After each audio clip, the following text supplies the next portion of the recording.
Bonjour à tous, si vous êtes en train de regarder, c'est que cette vidéo pourrait vous intéresser. C'est une sorte de vlog sur ma semaine à Los Angeles. Alors pourquoi je me promène avec une rose? Voilà, je suis arrivé à destination. Le mieux est de regarder mon voyage depuis le début. Faisons un petit retour en arrière.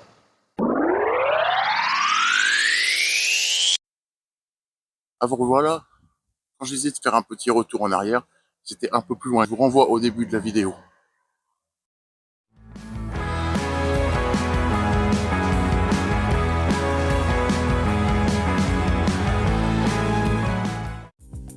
Située dans l'ouest des États-Unis, Los Angeles est une ville tentaculaire de Californie.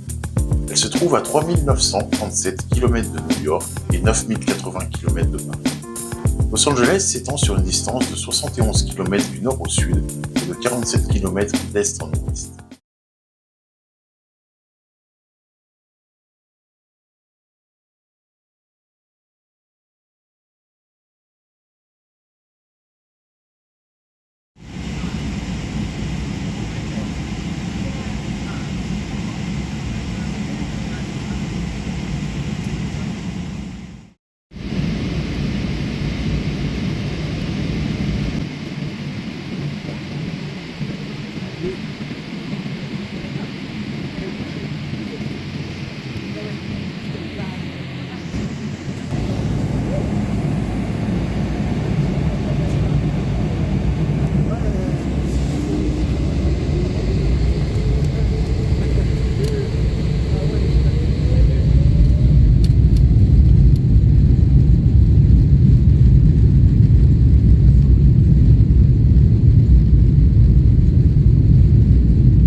Fat Burger.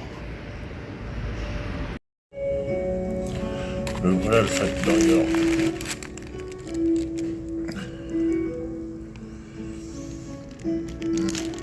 Je sais même pas comment je mange.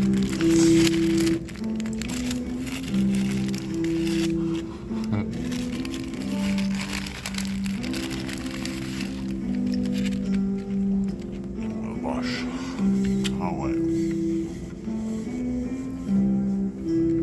Ah ouais.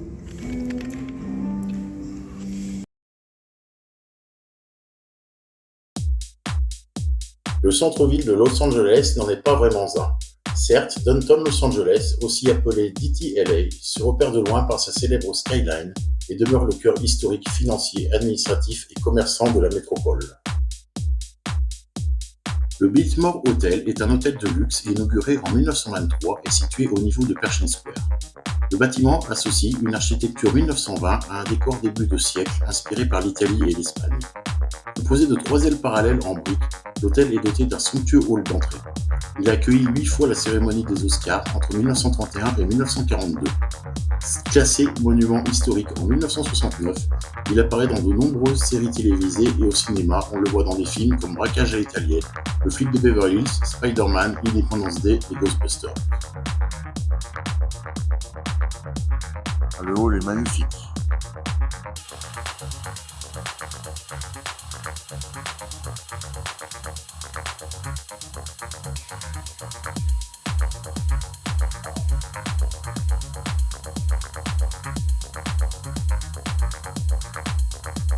Donc ici, à cet endroit-là, sur le hall, on retrouve la scène que je suis en train de vous montrer de Ghostbusters, qui est tournée dans cet hôtel. Angel Flight est un funiculaire vieux de 122 ans qui emmène le passager sur le chemin de fer le plus court du monde entre Hill Street et Grand Avenue. Il a effectué plus de 100 millions de trajets sur son parcours à flanc de colline. The Broad est un musée d'art contemporain. Delhi et Edith Broad sont les principaux financeurs du musée. Le musée ouvre le 15 septembre 2015. Parmi les premiers visiteurs se trouvent Bill Clinton, Reese Witherspoon, Matthew Perry et d'autres. En 1987, la veuve de Walt Disney a décidé de donner 50 millions de dollars pour la construction de la salle philharmonique. Le Walt Disney Concert Hall est construit entre 1992 et 2003. L'auditorium a une capacité de 2200 personnes. Hop là, hop, les feux au jeu. Situé au cœur du centre-ville, Grand Park est un parc reliant le Los Angeles Music Center et le City Hall. En raison du temps généralement ensoleillé, le parc propose des programmes toute l'année ainsi que les célébrations du Nouvel An. À l'époque de sa construction en 1928, le City Hall, avec ses 27 étages, allait à l'encontre des règles d'urbanisme alors en vigueur dans la ville. En effet, jusque dans les années 1950, la hauteur des bâtiments était limitée à 13 étages. Une exception fut donc faite pour offrir à Los Angeles un symbole à sa mesure.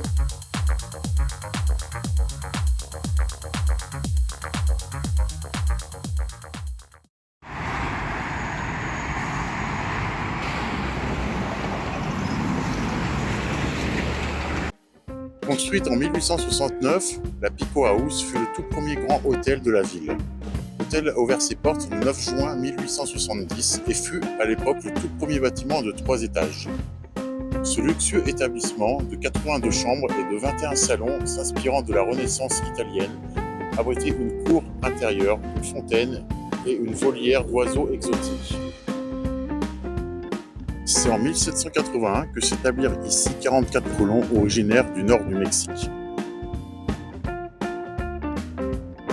100 ans plus tard, en 1848, la bannière étoilée flottait sur la petite ville. El Pueblo concentre les plus anciennes maisons de la ville. Los Angeles témoigne ici de son passé de petite bourgade que l'on a du mal à imaginer aujourd'hui.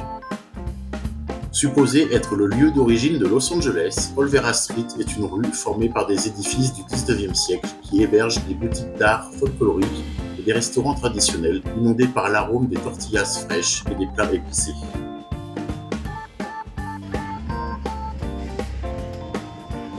croirais pas à Los Angeles, hein.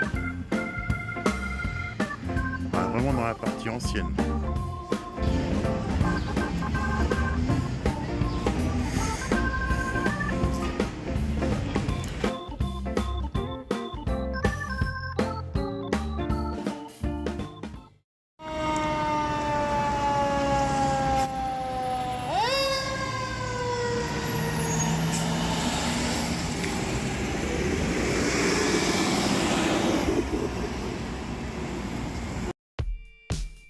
Construite en 1939, l'Union Station est la gare ferroviaire la plus grande de l'ouest des États-Unis.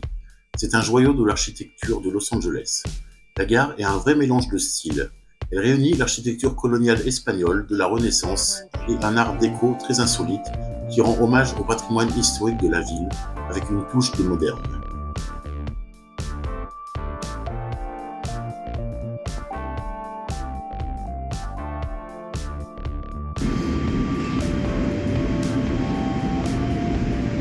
Welcome aboard the Metro Bay Line. This train's final destination is downtown Long Beach Station. We're on this ride together, so please don't play loud music, block the aisles or exits, or take up more than one seat. Park bikes in designated areas, and to help us get you there on time, please don't hold the door open. The next stop is Little Tokyo Arts District Station on First between Alameda and Central. Exit here for Japanese American National Museum. This is a Metro A line train.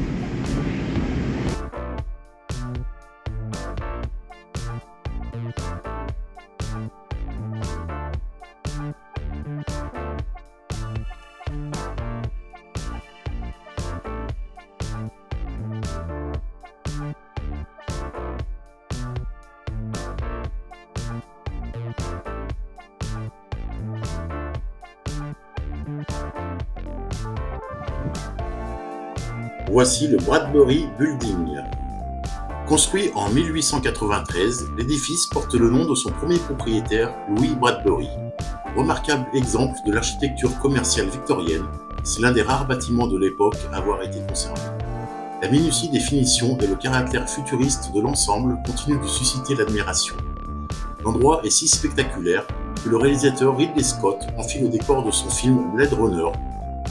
On peut également l'apercevoir dans le film The Artist.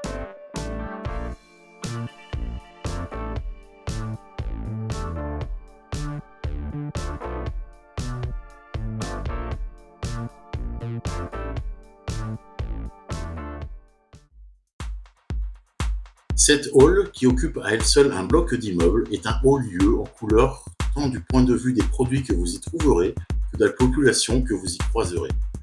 Ce marché, ouvert en 1917, est le plus vieux mais aussi le plus grand marché couvert de Los Angeles. On y trouve des marchands de fruits, d'épices exotiques et d'abats en toutes sortes.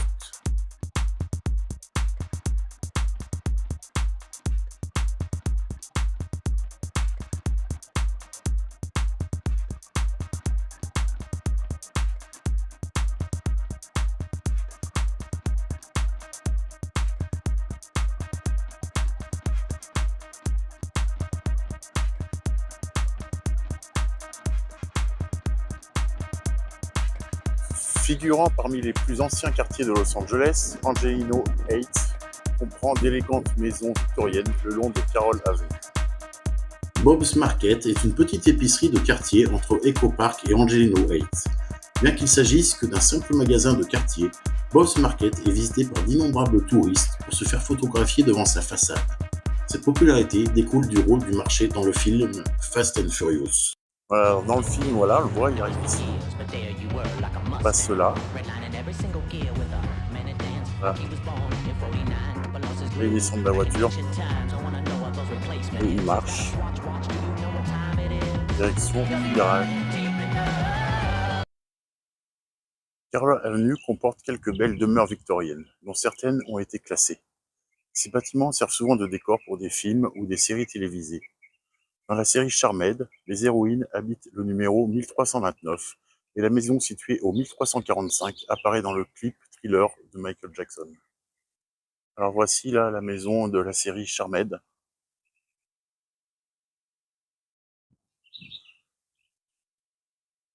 Ouais, il y a des belles maisons. Rue très calme. Et voilà la maison là qui a servi au clip de Michael Jackson pour Thriller.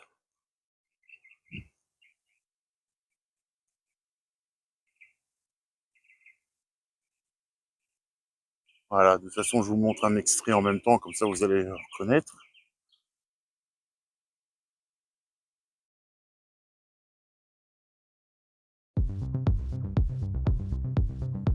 Echo Park Lake est un lac et un parc à l'est de Los Angeles. Construit à l'origine dans les années 1860 comme réservoir d'eau potable, Echo Park Lake est aujourd'hui une icône de Los Angeles qui accueille des événements communautaires.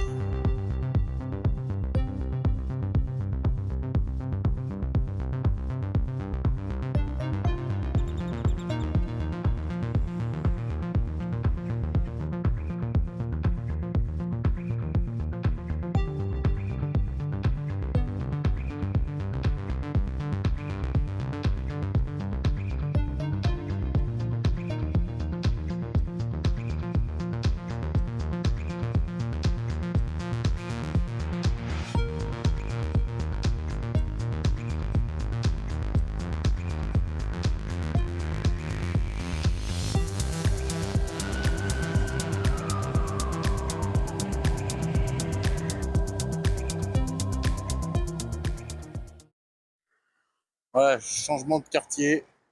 Maintenant c'est Santa Monica Boulevard. Alors est-ce que ça dit quelque chose à quelqu'un? Voilà, donc c'est une scène d'un film. Et ben je vais vous laisser chercher un petit peu et je vous donne la réponse tout à l'heure. Voici Barnes Benry, une institution à Los Angeles. Alors il y a une table, je crois que c'était Jim Morrison qui venait souvent y manger. Il y a son nom sur la table.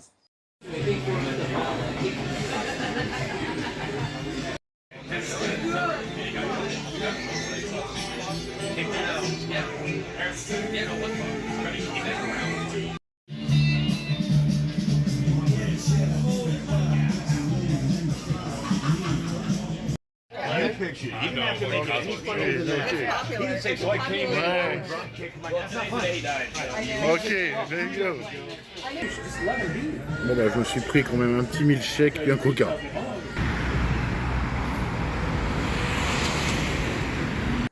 Beverly Center est un centre commercial. Il s'agit d'une structure de 8 étages située à la limite de Beverly Hills et de West Hollywood. Voici ma photo dans GTA 5, donc mon personnage qui se trouve devant le Beverly Center, ici. Et ce que je voulais faire, c'est essayer de faire la même photo.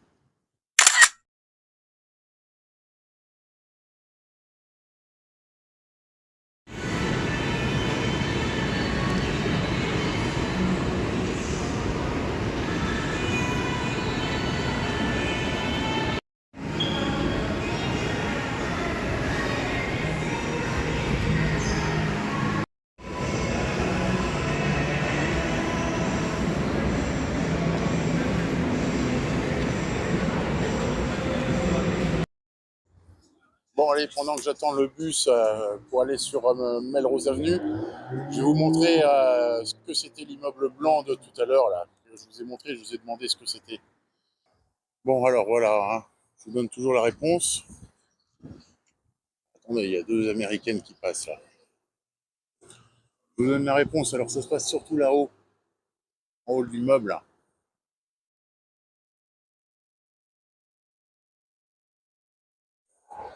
Bon, attendez, j'arrive pas à me concentrer là. Un petit peu troublé. Bon, ça se passe en haut de l'immeuble là, voilà. Et puis en fait, donc c'était une scène de l'arme fatale. Au moment où Mel Gibson il monte pour sauver le gars là-haut, pour l'empêcher de sauter, il l'attrape et puis du coup il saute. Et il saute ici, donc je vous montre la scène en même temps. Et puis voilà, hein, on continue. Je vais continuer le parcours. Melrose Avenue est une célèbre rue commerçante. Elle s'étend sur environ 8 km. Elle est connue pour ses boutiques, ses restaurants, ses cafés, ses galeries d'art et ses magasins de vêtements et est devenue une destination touristique populaire.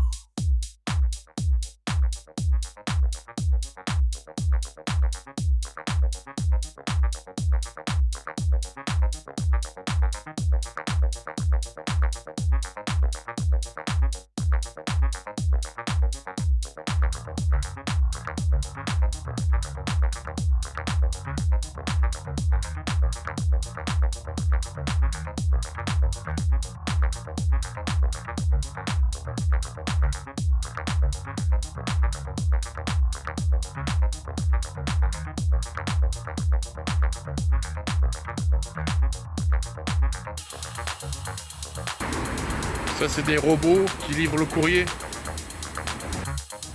Là, il y en a un autre là, il attendait que le feu soit vert. Hop là. Et hop, il attend que le feu soit vert. Puis il traverse. Il va le livrer.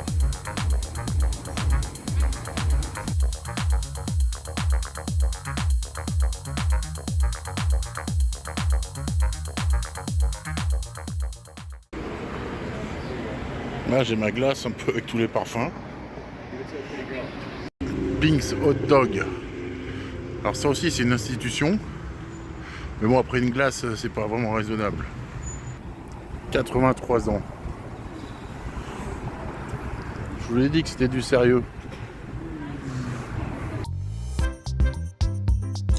Alors, petit passage sur Hollywood Boulevard pour finir cette journée. Donc Hollywood Boulevard, haut lieu du tourisme de la ville. Le boulevard s'étend d'est en ouest, de Vermont Avenue jusqu'à Sunset Boulevard. Il concentre à la fois le Walk of Fame, avec les fameuses étoiles des vedettes, et le Grossman's Chinese Theatre. Mais tout ça, on en reparlera en détail mercredi.